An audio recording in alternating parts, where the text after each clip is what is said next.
I'm Cote Pablo, and I played Siva David on a little show called NCIS. And my name's Michael Weatherly, and I played very special agent Anthony DiNozzo on the same show. They called him Tony. They called you Ziva, but together they were TIVA. TIVA.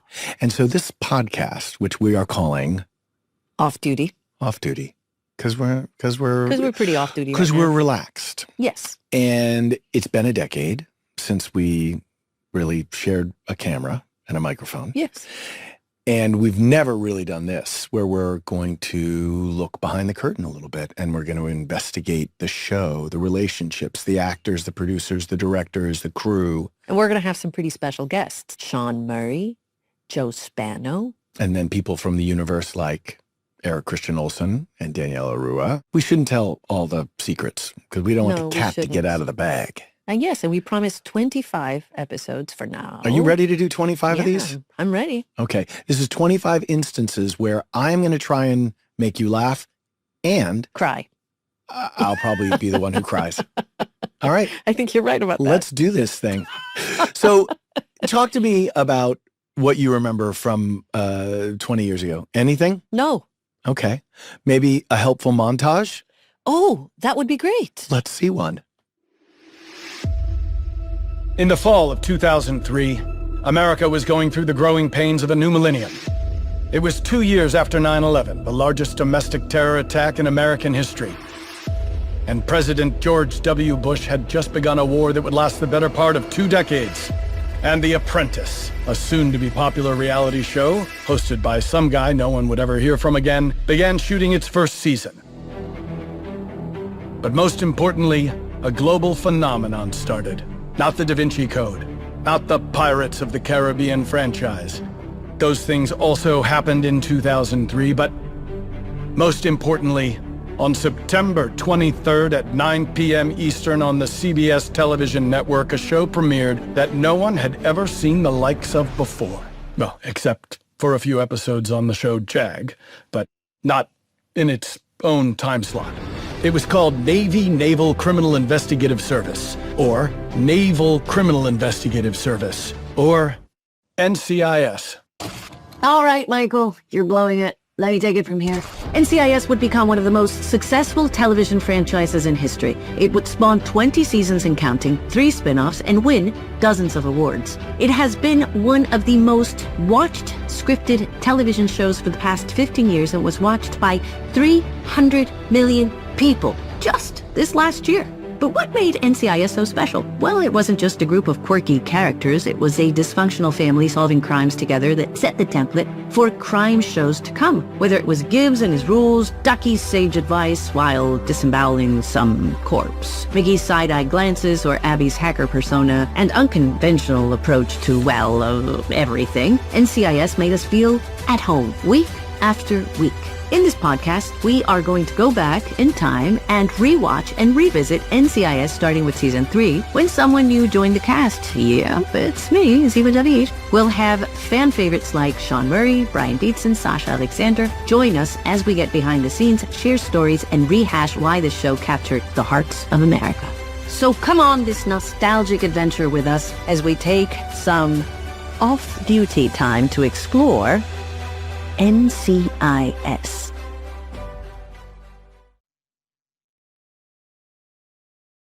Why don't you read the show synopsis for us? Okay.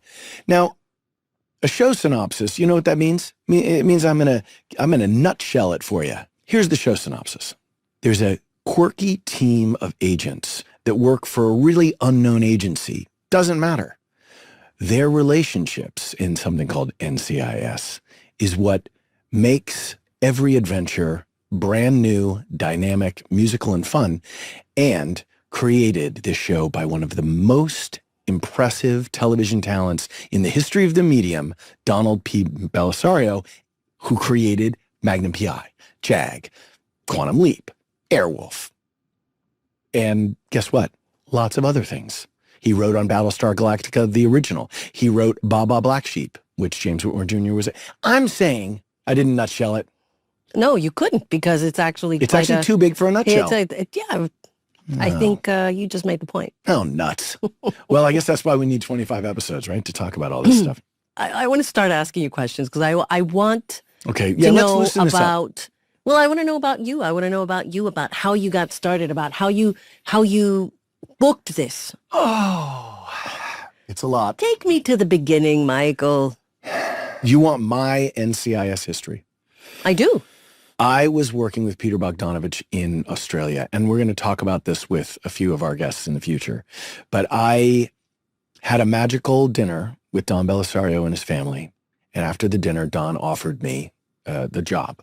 So I accepted the job. I flew back. I started right away. I think I had like 1 weekend to turn around and start shooting the 2 episodes of Jag that were the pilot, Meltdown and Ice Queen. And I had no idea who the character was. I had no idea what I was doing. Don Belisario quickly took me by the scruff, like a puppy, by the back of the neck. Not literally, well, almost literally. And shook me up. And he said, I don't know what you're doing, but whatever you're doing, stop that because it's not good. And it was my acting. And he said, I want the guy I had dinner with.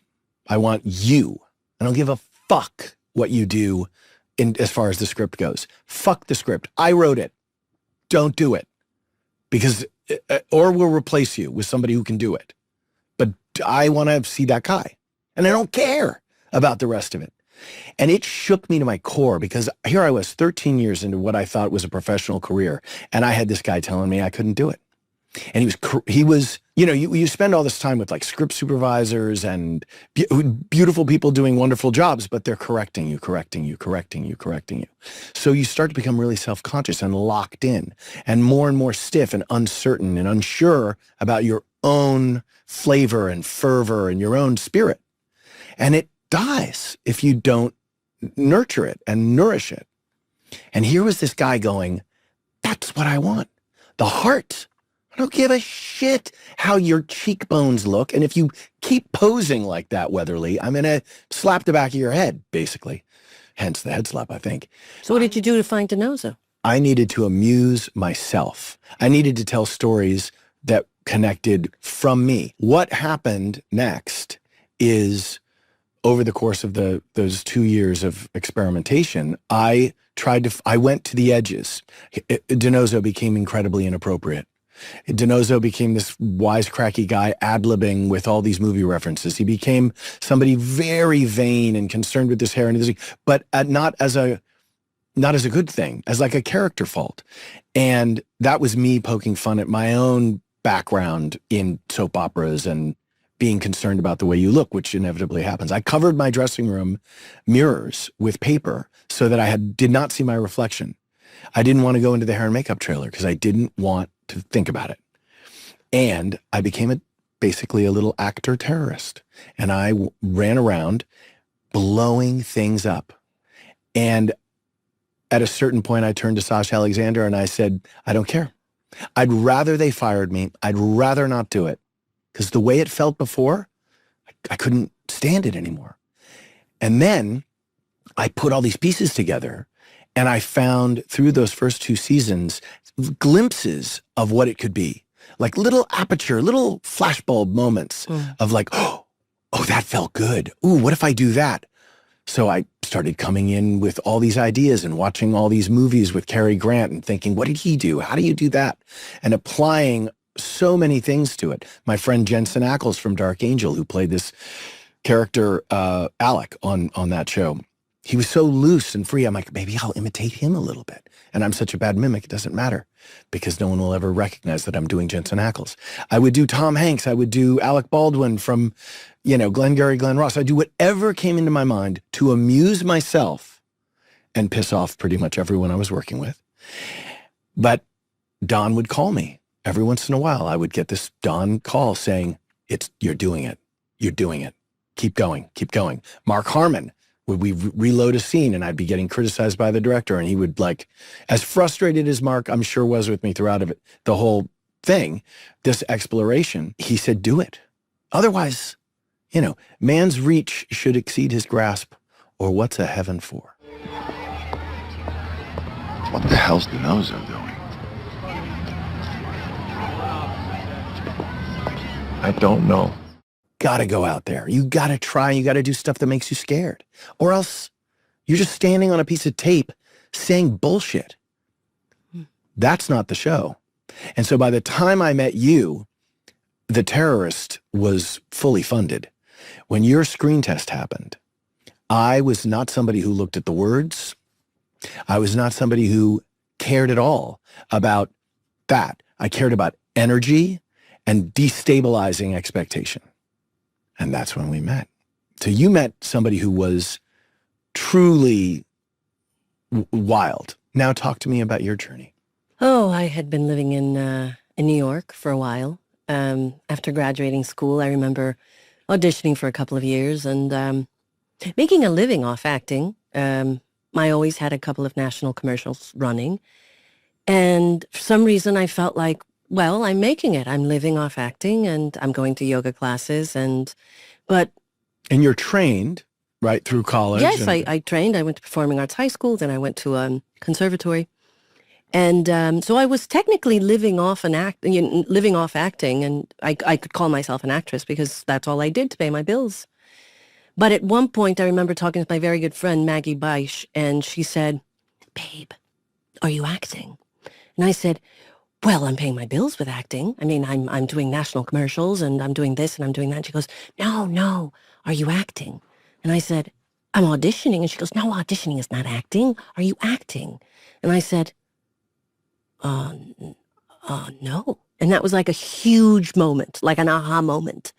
I got a phone call, and the phone call was, "Hey, let's audition for five different shows." One of them at the time was Alias, Boston Legal, NCIS, and I forget the other two. And so I had this audition for this show called NCIS, and I remember Which you were a auditioning huge fan of. I had, funny enough, I had never really seen TV, so I wasn't even sure What what do you mean Boston you never Legal. saw TV? Well, because I was a New Yorker, so I was out in the, I was going to, I was going to a yoga class, or I was going to an acting class, and then I had. Did you have a TV? I think I did at the time, but I never turned it on. I never did. And so it was a very bizarre thing. Here I was auditioning for all of these things, but I wasn't watching. No the DVDs medium. or... No, I did go to the theater. I mean, I did go to the movies a lot. And it was one of my favorite things when I was living in New York was I would, especially on a winter day, by myself, you'd go to the little theater right there by 66th Street, I think it was, so, the Upper West Side. And it was the little one that played all the art house movies, all the foreign Lincoln movies. Yeah, Plaza, the Lincoln right. Plaza, exactly.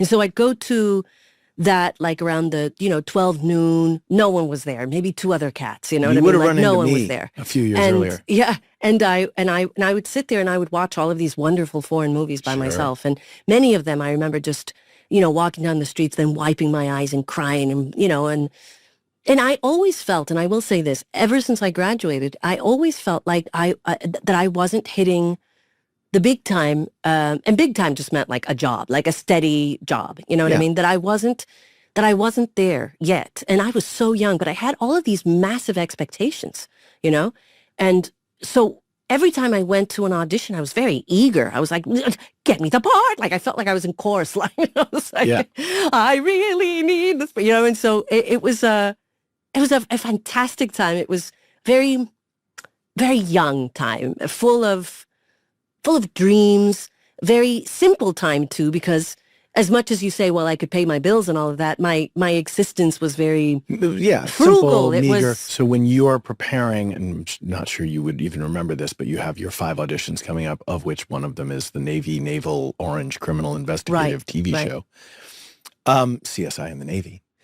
You're getting ready to do this. I auditioned for it, and then 3-4 weeks later, I got a phone call saying she's testing, and I was like, testing what? For what? Like, I had no idea what the test was for, what TV show. I had auditioned for all these other things, and then they said, yes, but we don't know, and so you have to give us a little time. This was on a Friday. Friday night, I went to a party, and I was hanging out with my manager at the time, and he said, well, this is never going to happen. This deal's never going to go through, so don't worry about it. It's never going to go through. Sunday, the test was on a Monday. Sunday afternoon, I was walking to like, I think it was like Central Park, and I get a phone call, and it was my agent saying, you need to go to your apartment. You're getting on a flight in a couple of hours, and we're sending you the sides. They're testing you tomorrow. And I thought, what? I had never looked at my sides. I had no idea what this was for. So I had to go home. I had to look at these sides. And on the way to Los Angeles on that flight, I learned everything. And I barely slept because I wanted to go in word perfect. And enough to be able to put my sides down and be able to play. Right. And so the next day... This is, you know what I call this? What? Countdown. It's 24 hours. 24 hours. And so what ended up happening is that I show up to the test, to the infamous test, right? And there's another actress there. And I ask her very politely, how many times have you auditioned? And she goes, oh my God, I've auditioned like 15, 16 times for this part. And I thought, in my mind, oh, great. They're just bringing me to have someone to audition her against. But this is definitely her part. You know what I mean? Like they just need the, you know. Interesting. And what did that do? Did that release something in you? Like, well, then I'm Yes just going and to do. no. I'm There just was- going to do what I want. The worst part is that I was standing outside her audition because it was a small room, right? Oh, yeah. And you were in there, and all I could hear We was had laughter. a ball. We had a ball. Right. She was laughing. fantastic. She was laughing with you and laughing at you. And no, she was laughing with you. That was the thing. And I thought, for sure, that it's her part. Why am I? So I just thought, look, I'm just going to do the thing that I do, and that's it. I can't think about anything else. I'm not going to do what I just heard because it's going to get in the way of whatever I've perceived this character to be. Right. You know. So I walk in there, and it's remember, it was like set up like a small little theater. Like a little theater, right? Yeah, small And little theater. There So- were probably 15 people. Right, in and I there. was coming from a big theater. I was coming from the Golden Gate. It was 2,500, seat theater. So I go in and I see a couple of executives. Ignorance is bliss, right? Because there were, I think it was Les It and was David the big- Staff, and it was the big Don people. Belisari. It was some big people were sitting in that room, and I don't think there were more than six people. Oh, okay. I thought maybe there were 5, 6 people. I don't think more. people standing in the shadows. It could have been. I don't remember. And I just walked in, and I remember sort of walking into what I perceived the character to be. So not laughing, not extra. And that's usually what I do nowadays. You walk in. I walk in centered and as the character. Right. And, or at least what I think the energy that I'm supposed to bring into the room is. And so I'm sitting in this energy. The other girl leaves and I go break a leg. And she, I'm still being very much like, hey, break a leg. You know what I mean? Like very, very nice, And I walk in and then I'm like, look, I'm just going to do this thing. And all of a sudden I meet you. And I had no idea who Michael was or who Tony was, but we start doing the scene. And halfway through the scene, the infamous moment when you go off script and you sort of touch my face and you go, oh, you're so pretty. You remind me of Salma Hayek. Right. And at that moment, I clocked something. And I was like, oh, this guy's trying to sabotage my audition. And I immediately perked up. And there was a moment there where I was like, it was Rage Against the Machine. Oh, yeah. It was that moment. Oh, yeah. And then it got really serious for me. And it was yeah. after that moment that I saw a complete switch in the room. And they started thinking, whatever was going on was really funny. And they started laughing. I mean, genuinely laughing. Before, what I was hearing was you and the girl they were auditioning laughing. You guys were having fun. This time, everything switched. They were laughing at the dynamic. They were laughing at the dynamic that was absolutely established Because- by you doing something that sent me into a frenzy of anger. But stoic. Ziva David. Very stoic. Kind of deadpan with a little bit of like, A little bit of a, so you think this is going to work. yeah. And of course, you didn't realize that DiNozzo, being a huge movie buff, would always tell people or refer to it, constantly like, that guy looks a little like Hal Holbrook. Did you ever see Magnum Force? Or, you know what she reminds me of? Ginger Rogers, but only from the back, and it's like there's constant movie references in the show. So when I ad-libbed that, I was looking for a way in that scene because you were so different in your approach already coming into the scene than the prior audition. And so the way that I said, you were meeting the terrorist, I was looking for the way in, and I was looking for a disruption. How can I blow up this pipeline so you don't get any more oil? What can I do? What can I do? And Right. you had no idea and where the hell it was coming from. Well, I actually thought remember, I didn't know you. I Right, didn't of know the course, yeah, yeah. context of this. I had no idea how you worked. So all I know, I'm coming in blind into a situation that is, by the way, my test. Oh, sure. And so all I know Well, is that's that, what you thought it was. well, I thought it was my test. And see, Well, it was my test. It was my audition. but I thought it was my test. Oh, come on. You had the show. It was your I thought part. I thought it was my test. Okay. I wasn't working, right? I wasn't in production. And I think it was summertime. You were coming from the job. I wasn't coming from the set that You day. sure? Mm-hmm. Okay. Well, anyway. Because I had to come back from my vacation early for the test. We weren't. I don't think we were okay. shooting yet. And so the thing that I remember about it was I thought, why isn't Mark Harmon reading this person? I mean, in all honesty, I was like, this is so interesting. well, of course, I'm number 3 on the fucking call sheet. Like, what am I doing coming in on my off day? But didn't when you we're think they were auditioning the girl that would inevitably at some point sort of become your... Not at all. No, not at all. So you had no idea who you were auditioning. You were just auditioning someone. No. So you had no idea this was a test. You had no idea this was... and I assumed that it was like something. But as far as I was concerned, I'm like, why are they bringing me in here? Oh, that's so funny. So an actor immediately gets insecure and thinks that somebody like, what are they doing? And why so are you isn't... saying that your insecurity met my insecurity? No, I think we just came from different insecurities because at this point, I lived in Valencia next to the studio.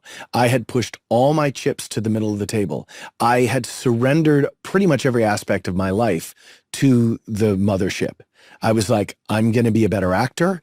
I need to figure this out because I thought, I was told that I sucked and I needed to get my act together. So I was like a cult member of the NCIS world. I took it more seriously. It was do or die. Every day, every second of it was do or die. So when I say it was my audition, I don't mean that, I was worried about my job in that day. It's just that every single thing about it was dead serious, even though it seemed like I was blowing it up and making fun of it and being a game show host and some silly person, right? Which we get to this later on. But how dead serious it was and how important this relationship became. And it was in the audition. There was a little bzz, right? Totally. It was absolutely there. And they and saw you it, felt and it. I Yeah. saw that what you were doing. And then as we got through the scene, I thought, she hates me, but they liked it. I wonder. I What remember is this? the note from Dawn was, I want you to do the scene again, but I want you to laugh in this moment. And I just said, no problem. And so we did the scene again. And at that moment, I had this really massive, big laugh. And that totally, it killed them. They were just, they were, because what they wanted to see was the reaction from you. And the thing that made it funny was your reaction to this big laugh. Yeah, it's like, which was, by the way. Are you making fun of me? Well, are you it was laughing the first at me? time that you actually heard me laugh. Right. Right. And it wasn't a laugh like, oh, I'm going to laugh with you. It was a laugh at you. No, I know. That's the thing. And because Don also knew that the insecurity of the DiNozzo character, all of his weapons, all the poking and all the movie references and all the, you look a little like Salma Hayek and then all those things to push somebody else off center is really my protection. The best, defense is a good offense. So he knew that what would get me back isn't strength. It's, so you think you're funny. Oh my God, what an idiot. And it's like, whatever, like taking my power away is taking my humor away. I think it was that exact moment. And man, we haven't unpacked this in a long time, but it sets the table for the first scene that you and I have in Kill Ari, where you slouch suggestively in your seat. I wasn't interested in her. We were partners. She wasn't attractive. She was. It goes straight through all of the interactions, I remember. But the funny thing is, after that audition, so we finished the audition, right? Stay in the audition. And I remember I told you I'm walking in with this very sort of foreign energy, and then I go into the bathroom and I change out of whatever I perceived the character to be, right? Yes. Which was I think it was like a leather jacket, black pants, and I put on this very kind of hippy dippy dress, and I walk out thinking, okay, great, that was just another audition, and here I go. I go back to my hotel and I go back to New York. And I'm sitting outside waiting for a taxi cab. And out comes Don Belisario. And he says, hey, why don't you get a ride with Michael? And I said, no, thank you so much. I have a cab coming. And he goes, no, I want you to get in the car with Michael and he'll take you home. And I said, no, thank you, sir. I have a cab coming. And and then he said, oh, God damn it. You got the part, kid. Remember? It was the quintessential Hollywood moment. Oh, yeah. I knew before agents or managers or anyone knew. And then you gave me a ride home. Yes, I didn't. Yes. You see how I corrected myself? I'm because glad I've done we've this learned before. now. I've learned. Yes. And so, and then you and I talked, and it was this really kind of a different energy, right? Because you were meeting me. Yes. And it was a very different person. And you were meeting a slightly different version of me. Sure, I was. And I remember just being like, I had my Jeep Wrangler. You did, and it was, by the way, that was my favorite car at the time. A Jeep Wrangler was like the greatest car you could have. It was and you were in beachy, West Hollywood. And I remember the hotel you were in, and it wasn't very far away from Television City. It was just a short scoot away. But so it was a very brief little car ride where we talked a little bit about what just happened. It's so crazy. Your life changed on a dime. In a one little plane trip. Now you're going to live in California for how many years? Well, 19 years. Right. And people don't quite realize it's like deployment. Like, oh no, there's no going. You've already signed the contract because you tested. It's not like you could go, on second thought, that Michael Weatherly. No, and I remember, by the way, at the time, my manager was telling me, oh, we're going to sign a contract for 6 years. And I remember just being like, 6 years? That's an entire life. What do you mean 6 years? I can't do more than 3. I can't wrap my head around, And it was this really kind of emotional outburst about the time, And he said, don't worry. This will not go more than 3 years. It will never go past the 3-year mark. Well. Here we are. Here we are.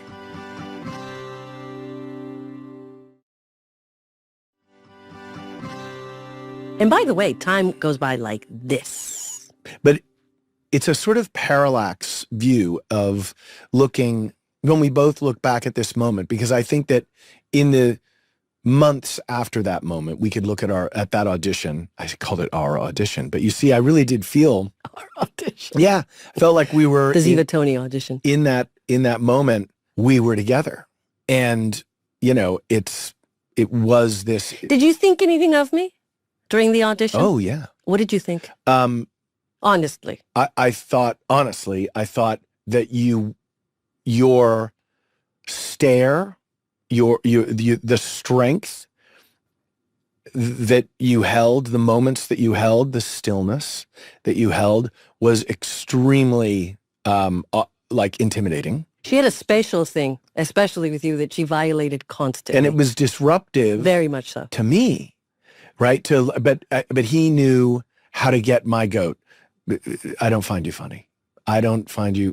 You know what? I'm going to encroach on the space that makes you a little uncomfortable. Yes, because that's who you were. I mean, meaning DiNozzo was very much into women and womanizing and all that stuff. And what he was I think a caricature sometimes, right? And so right. I think what Don wanted was, I don't think DiNozzo had ever felt uncomfortable in the company of a woman that was so confident about her sexuality, and she was almost able to toy with it. Yes. Use it as a way, in a very playful way, to deconstruct all of these walls that you had. And by doing so, by chiseling at that, I think we found something that was ultimately what became the dynamic between these two people. They started seeing through each other's walls. Yes. And I think that became very evident and season 3. And all the different male characters on NCIS, especially I think when you look at season 3, they're almost the different faces of of the masculine American or American male masculinity stereotypes. You know, you have the stoic Gibbs with the old school things, and then you have this guy reading Get Some magazine who's like, oh, look at the, you know, and then you have McGee, Like the super techie, like McGee, who's like a little nervous around women, but he's also really attracted to this tattooed goth lady but you know, I don't want to be uncomfortable with it, like very almost formal, and then but a gentleman, and then David McCallum, who's very proper, but also not above seeing a very attractive woman. No, and never. Noticing, Never. you know, like in the Civil War. Very much a man. In the Civil War episode. Oh, yes. You know, he's a little blinded by her beauty. Right. And that's this masculine foible, right?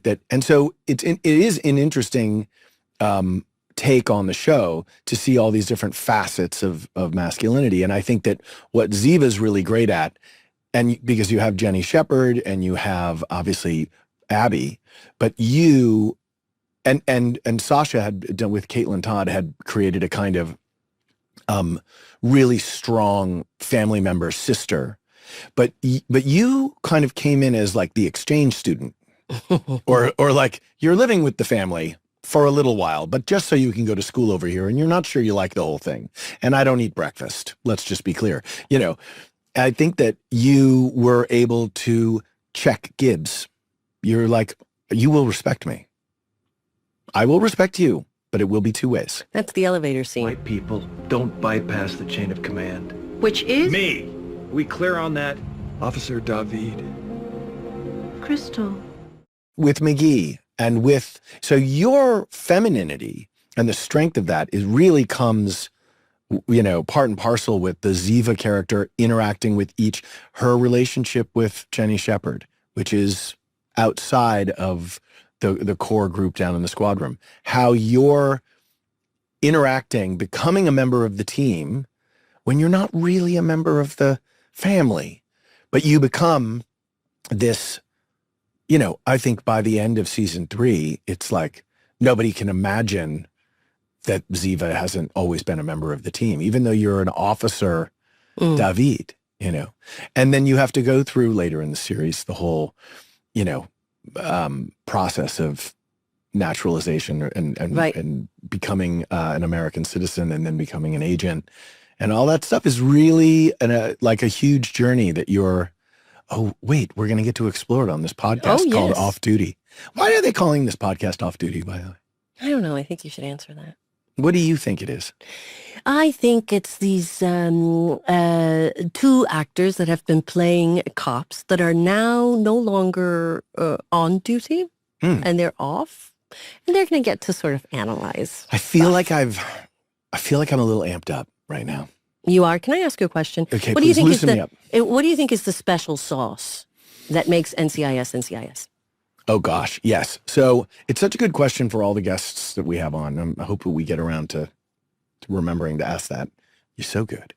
I think the special sauce is sometimes the editing. I think they sprinkle. You talk about the editing a lot. They sprinkle fairy dust on these episodes. You know, when you watch them and you just see how they bump along, and the writing is like another element. It's a complicated sauce. I think. But do you think it's going back to that family thing? Do you think it's that family thing? I think it is. And I think it's KG veterans like Mark Harmon and David McCallum who understand that dynamic and want the value of that in real life, but also as being part of a team, being part of the world of, you know, fictional television. When you watch Gilligan's Island, I, for a little while, thought we were making Gilligan's Island with guns, but it turned out to not be true. Okay, I read something that I want to ask you. Oh, good. What was the thing about life on set that was most surprising to you? And I read it and I was like, oh my, that's a good one. Yes. Yes. Because by the way, season 3 was a very particular season. We were all living right next door to the set. Right next door to the set. Yeah. And so we were making TV for many, many, many, many, many, many, many hours. And then going and then going out. and then going out to the It was TGI like some Fridays. crazy. It was like some crazy camp. It was a crazy camp. And so Crazy in that camp. way, you know, the question is interesting because at that point I had been on many sets. I'd been on many TV shows. I'd traveled for work all over the place. In season 3 particularly, as you're saying, that there was a sense of almost being on location. I called it Moonbase Alpha because it felt like we weren't even on the earth. There were no executives coming by. We were 38 miles away from Hollywood or whatever. It was not part of the system. And we were protected from all of that, from those, we didn't go out in Hollywood. We didn't go to restaurants and go to things and events. We were far. We were far from Los Angeles. No one would come visit us. So we had to play with each other. And we were like the kids that were just... Right. You're like, I'm in Santa Clarita by Magic Mountain. Will you come out and have dinner with me at the Black Angus? It's really good. Remember the Black Angus? You probably don't. No, I do. But I had this I had this thing about my desk in the squad room. Identity mystery. Not now, Proby. I'm almost done with this level. Find out what's in the case yet, boss? So the thing I most remember about this show in general, but particularly the season, is that desk was my safe place. I felt safe. I remember you saying that to me desk. a couple of times. I would retreat to the desk. If you had to use one word to describe 2005, what was it for you? 2005, by the way, is season 3. So yes, yeah. Well, the end of season 2, the beginning of season 3. Which in the end of season 2 is Caitlin Todd getting shot by your half brother, Ari Aswari, who we call Ari, but it's really Ari Aswari. We do a lot of name flopping, which can be very like Fornell always called DiNozzo. And because Harmon would not say Ari, he would say Ari. Mm-hmm. And Mark had a great way of being a little stubborn with certain things. But I would say if I had to describe 2005, I would say it was the first bulb on an extraordinary flower. For me, it was a magical year. Mm-hmm. It was a year of massive personal transition. It was a year where I stopped feeling nerves. Everything gelled together. I felt very comfortable in that set. I felt very comfortable working with all of you. I felt that I found something very special working with you. That dynamic for me was really important. Yeah, there were no mistakes. No, because all of the mistakes were a part of something that could then be spun into something else, and then that turned into laughter, and that could be turned into... Everything was just this really kind of fantastic frequency. It felt very much like I wanted to live there for a long time.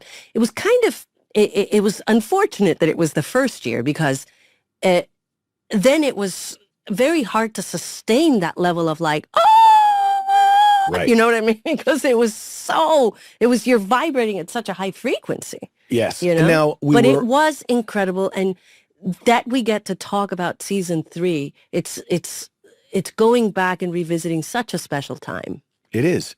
And we had, nobody knew that the show was going to take off. We had this very special photo shoot one weekend where the CBS executives suddenly realized we did not have a cast photo with you and Lauren Holly and the rest of us. And they kind of maybe weren't even thinking about it from a publicity point of view. And we got this memo. Oh, you're going to be doing a full day photo shoot at this, at Sunset and Gower over by in this motel. And if you look at that picture in the motel where we're all on the bed, do you remember that picture? I do remember that picture. And what do you remember? Is there anything that jumps out at you? We're all sort of holding each other. We're all touching. And it's not posed. No one told us to do that. No one did. That is all the actual, it's the exuberance of what you're talking about. That, and I call it a bulb. It's like a blossom. Mm-hmm. But we saw it first. We knew that we had something in a bottle.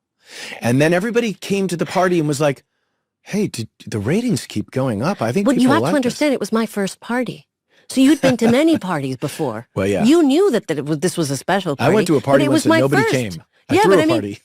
but this was my first party, so I had no idea that this was a special party. I thought all parties were special. Oh, yeah. And all parties were like this. Yeah.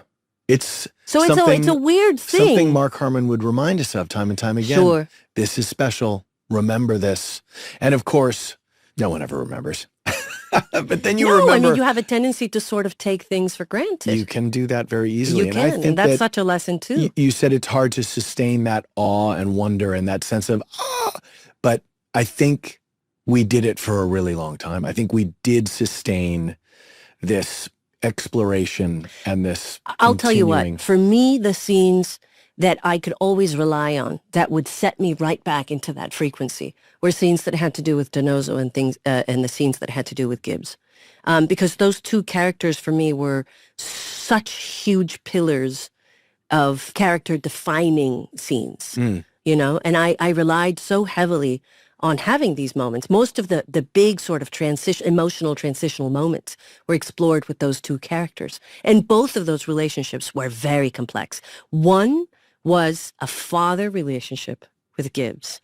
And the other one was, it's a romantic relationship that doesn't quite play out in a romantic way. I mean, there are moments that do, but for the most part, it's unfulfilled sexual tension. Yeah, star-crossed. Star-crossed lovers that actually never, they're almost always in different time zones, you know? And like anytime you're open and available, then Jean Benoit comes up. Right. But then when Jean Benoit goes away, you're like, sorry, I'm undercover and I'm sleeping with this guy I'm undercover with. And I'm like, what are you doing?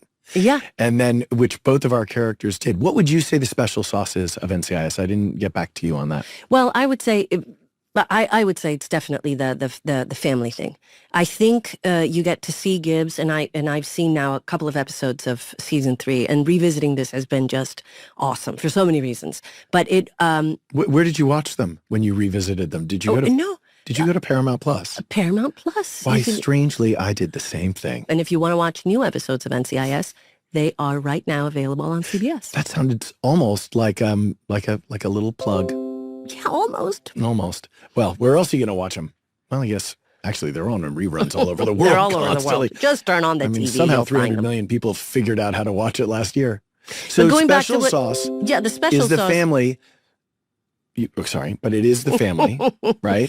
It is the family. And but, how do people project into but that? Sherry, can I finish? No. No, okay, great. So, thank you. It is the family dynamic, but I think it's also the dysfunction within the family dynamic, because there's nothing about our family that is perfect. We're all different. We're all like, no one wants to play each other's character. No one does.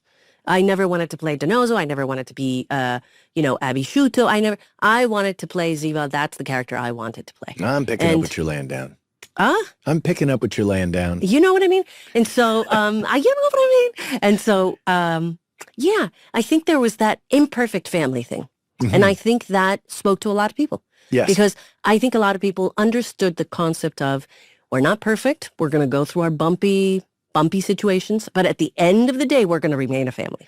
And people watching it would project. So if I'm watching it, I'm like, oh, I'm like a Ziva kind of character, or I'm like a Ducky, You're or I'm totally like right. so people can have a kind of fantasy projection into the story. And because the characters are archetypes in a family, everyone is seen. And, it's not like, gosh, I can't imagine what that person's home life is.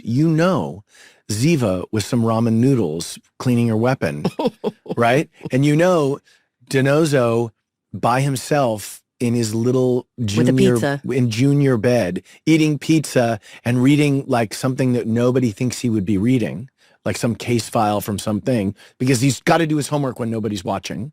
Because at the end of the day, he's good. Nobody can know how prepared he is. And, McGee typing away, it turns out he has this secret career as a writer. All these things.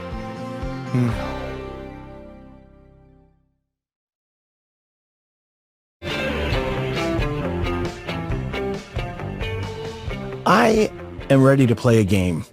This one is called Agree to Disagree. Okay. Cote, How does it work? No, this is the time we might learn some horrible truths about each other. Oh, so I just want to prepare you. Do you need to change your pants or anything? No. Put a diaper on? Nope. Because we are going to learn some stuff about each other. Okay, here's how it works. We'll read different statements from the internet to which we write agree or disagree on our whiteboards. Then we reveal it at the same time. Okay? Our agree, disagree. Beautiful harmony or horrible drama ensues. Are we kismet? Are we synchronous with each other? Let's find out. Are we out of sync, baby? Let's do it. Let's find this out. Okay. Number one, there's no point in eating French fries without ketchup. Oh, you have to like draw a little thing or something, right? So, ready? Okay. Turning it around. Agree. Agree. Or mayo. Well, my God. I drew something. I don't know what I drew there. It was like a dinosaur with one eye. All right. Number two, the book is always better than the movie, period. The book is always better than the movie. Disagree. Oh, how can you think always? So you're the kind of person that uses always? Well, most. No, it says always. Most. The book is always, it says. Most. Okay, but that wasn't the question. Well, but okay, fine. Then I have to go for dis because of that word.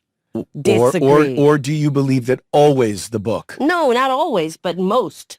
Should I read the question twice next time? Oh, just God. In case? I told you, things will go horribly wrong and get very contentious my God. if we disagree. My God, Can Michael. we agree on the next one? Can we agree to disagree? Can we agree to disagree? Hello? All right. The person in the middle seat of an airline row gets both armrests.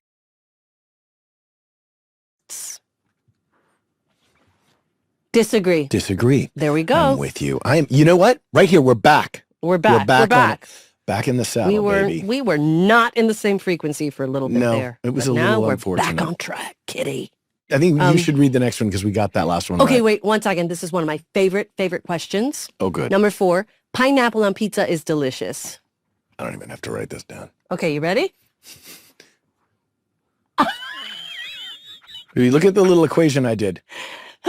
Pizza times plus pineapple. No. Equals and I no. put, look at what I read. I know Italians will hate me. And who's my character? DiNozzo. There you go. Right. So I know my audience.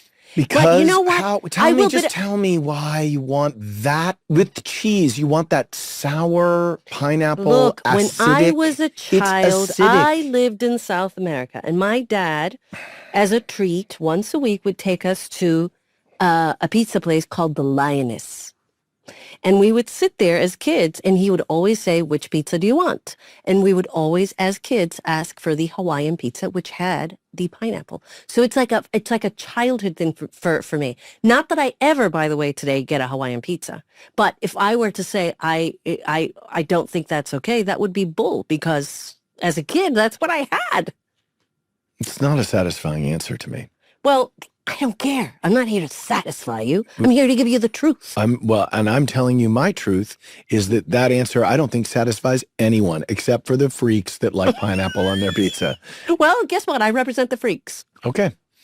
All right, let's both read this at the same time because it's been a little contentious. I feel like we have to get back together. I think we're going to realize harmony on this one. Mark harmony. Are you ready? It's better to be too hot than too cold. I'm going to beat you here. I'm going to beat you. Okay. 1, 2, 3. Agree. That was my attempt at a thermometer. And by the way, I had to kind of think about this because I lived in Miami for a long time, and I did not like it. Okay. And the extreme heat and the extreme humidity does something to me. I have to go into the AC, and I have to. It really affects me. Well, we know Ziva likes the AC on. But so I had to think about it. But then I thought, okay, so if the extremes came. Yes. So it's 120 degrees. You can always take off a layer. But if you don't have enough layers, you will get very, and the question very wasn't, cold. would you rather burn to death or freeze to death? No, because by the way, I thought about that. I'd want to freeze to death right. too. Yeah. So let's just say there are gradient levels to this. But I am in total synchronous, harmonious agreement. So we only disagreed on one thing, Hawaiian pizza.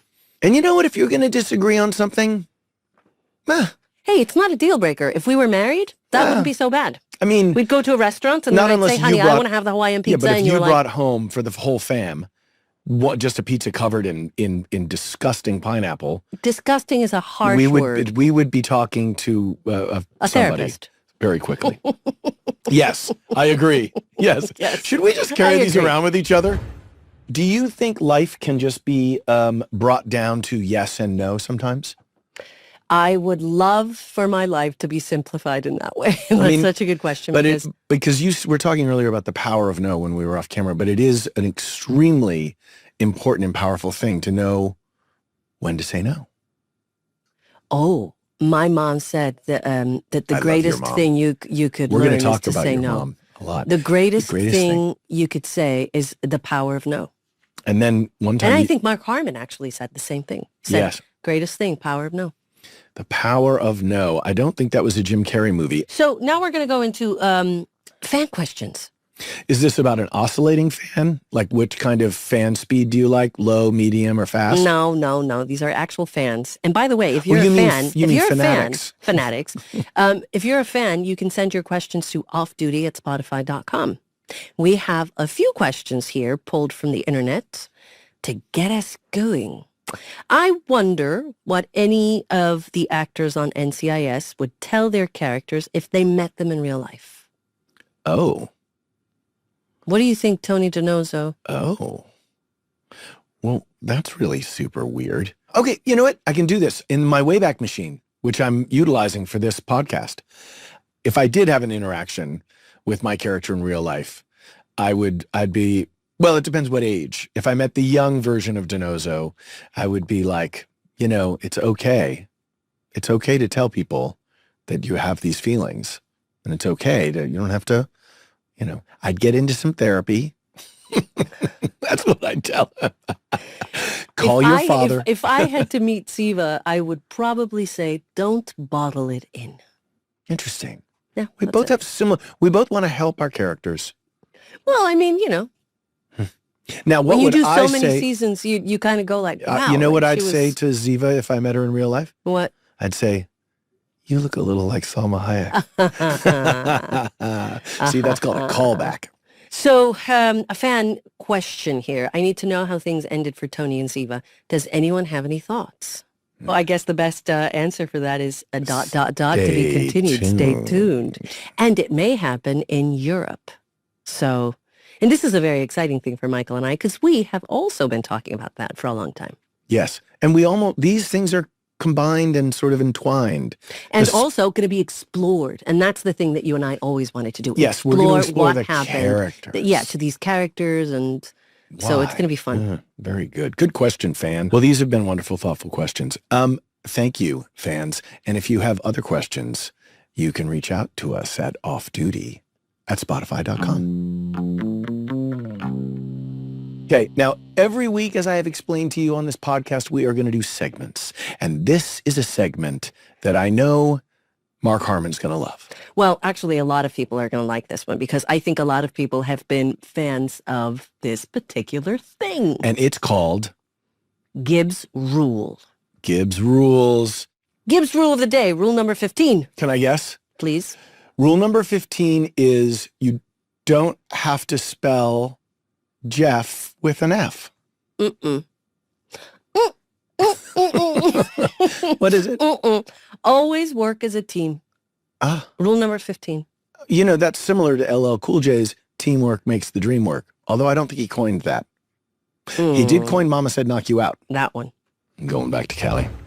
Thank you most of all for being you, for being totally real and fun, and also for agreeing that the dress code could be casual. Are you kidding me? I actually proposed a uniform. I was like, can it be black and white? I was like, can I every dress day? up as Can it just-" Abby? Oh, But I didn't want to God. have the web on my... But next week on Off Duty, we dive into season 3, episode 1, Kill Ari Part 1. And what an episode it is.